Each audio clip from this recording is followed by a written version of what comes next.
여러분 안녕하십니까? 저는 우당장명연구원 원장입니다. 이 시간에는 장명이나 개명을 신청하시는 분들께서 자기 모순에 빠져 졸속 이름을 받게 되는 경우를 주의하시라는 말씀을 간단히 드리려고 합니다. 장명이란 신생아가 태어나면 이름을 짓는 것을 장명이라 하고, 기존에 사용하는 이름이 나쁘다 하여 새로 짓는 것을 개명이라 합니다. 그러나 장명 이렇게 보면은 이름을 짓는 것이다 이렇게 말씀을 드릴 수가 있습니다. 따라서 누구나 다 똑같은 얘기이겠습니다만은 세상에 귀한 아기가 태어나 새로운 장명을 하거나 기존에 사용하는 이름이 나쁘다 하여 개명을 하고자 할 때 세상에서 가장 좋은 이름 갖기를 희망하는 것은 당연한 이치이겠습니다. 그러나 요즘은 정보가 넘치는 세상이라 아기 장명이나 기존의 이름을 바꾸는 개명을 신청하라 할 때 희망하는, 즉 주문하는 내용들이 너무나 많아서 스스로 자기 모순에 빠져 자가당착의 결과로 자승자박하는 경우가 많아 안타까운 경우가 많습니다. 성명학에서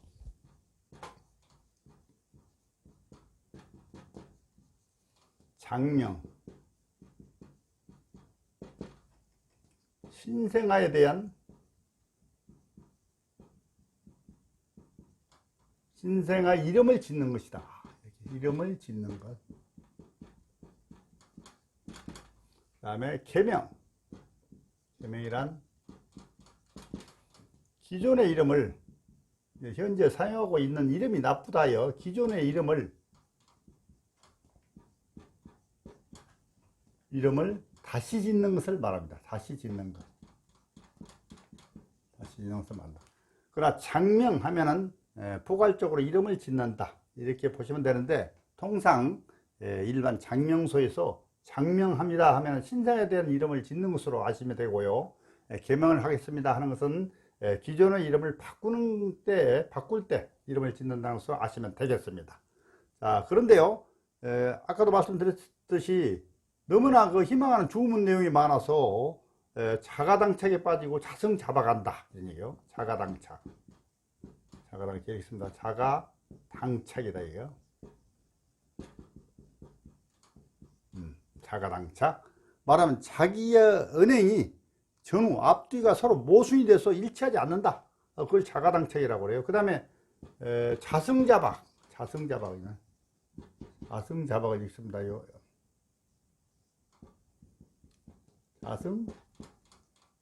자박. 자승자박이란 자기 스스로 줄로 자기를 꽁꽁 묶는다. 자승자박. 그런 경우가 너무나 많다. 주문이 너무 많아서 그렇다. 이런 말씀을 드립니다.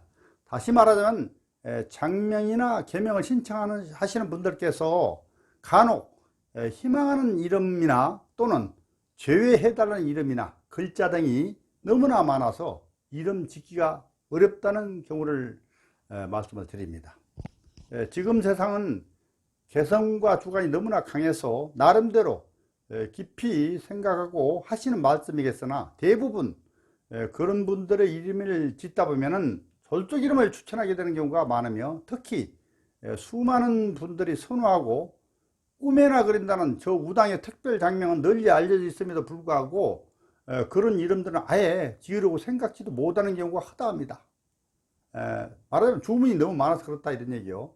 희망하는 내용들이 그러지 않더라도 성명학에서 원칙이 복잡하고 이름에 사용하면 안 되는 한자도 많고, 이름의 모든 원칙과 사주에 맞고 부르기 좋고 세련되며 현대 사회의 트렌드에 맞는 이름 짓기가 만만치 않은데 더더욱 어려움을 가중시키는 결과를 초래한다는 것입니다. 말하자면 이런 얘기입니다.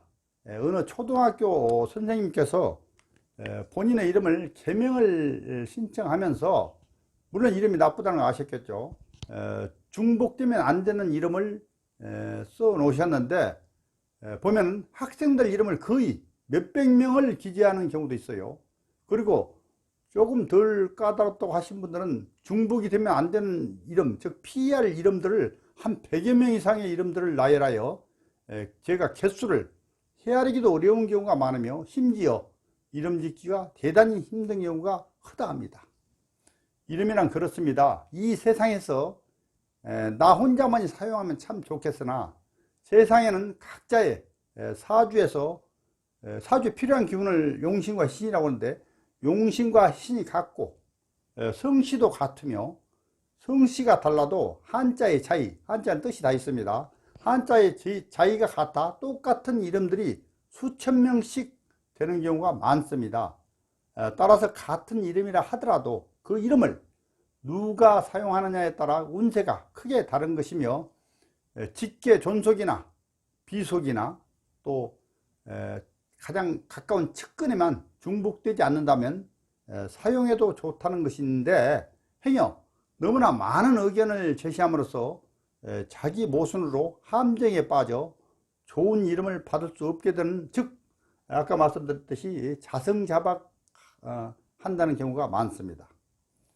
다시 말하여 자신의 가족이 아니고 또 가장 측근, 절친이 아닌 이름들로 이름을 짓는 경우에 세련되고 부르기 좋은 이름이며 이름 원칙과 사주에 완벽하고, 특히 저 우당의 경우에 꿈에나 그린다는 고가의 특별 장명을 추가 비용을 받지도 않고 만들어 드리려고 해도 저 까다로운 주문 때문에 그 만들지 못하게 됨으로써 자신의 복을 발로 차는 경우도 허다합니다. 세상을 살아가면서 모처럼 주어지는 큰 복을 스스로 자기 모순에 빠져 받아들이지 못하는 어리석음을 범하지 않으셔야 합니다. 거듭 말씀드리나 이름의 모든 원칙과 사주를 잘 아는 실력 있는 장명가라고 판단이 되시면 주변의 측근의 이름들만 중복되지 않고 가급적 고고한 이름이 아닌, 그러니까 아주 옛날 이름이 아닌 세련되고 또 현 시대에 맞는 좋은 이름을 지어 주십사 하고 부탁하는 것이 더 좋은 이름을 받게 된다는 것을 확실히 말씀을 드립니다. 다시 정리해 드립니다. 장명이나 계명을 신청하실 때 나름대로 오랫동안 정보를 수집을 해서 머릿속에 들어있는 것이 많습니다. 그러다 보니까 너무나 주문이 까다롭습니다. 말하자면 어떤 이름은 싫고 어떤 이름은 좋다는 것들이 너무나 많아요. 그런 분들은 물론 세상에 자기 혼자만 사용할 수 있는 이름을 지어드리면 참 좋겠으나 아까 말씀드렸듯이 그렇지 않는다는 것입니다. 왜냐하면 사주 용신과 신이 같고 또 뭐 성씨가 같아도 그렇고 또 성씨가 달라도 용신과 신이 같은 경우에 그런 한자들을 우리가 발췌해서 쓰는 경우가 있습니다. 그러다 보면 동명이인이 너무나 많이 있을 수가 있어요. 그래서 어떤 이름은 수천 명씩 된다 이렇게 말씀을 드립니다. 그러나 그 이름을 누가 사용하느냐에 따라서 운세가 크게 달라진다는 것이니 설사 아주 가까운 자기의 존속이나 비속, 그 다음 친척, 측근, 지인, 아주 절친한 지인, 이런 경우에 이름이 있지 않으면 아무 관계 없습니다. 아주 쓰면 좋다는 것입니다. 그런 이름을 지어 드림으로써 좋은 운세를 맞이하는 그런 결과를 가져온다는 것인데, 그럼에도 불구하고 너무나 까다로운 나머지 좋은 이름이 있음에도 막상 받지 못하게 됨으로써 나중에 후회하시는 분들도 많이 있어요. 그래서 그 점을 오늘 간단히 제가 말씀을 드렸습니다. 이상 말씀드렸고요. 다음 기회에 또 말씀을 드리겠습니다. 감사합니다.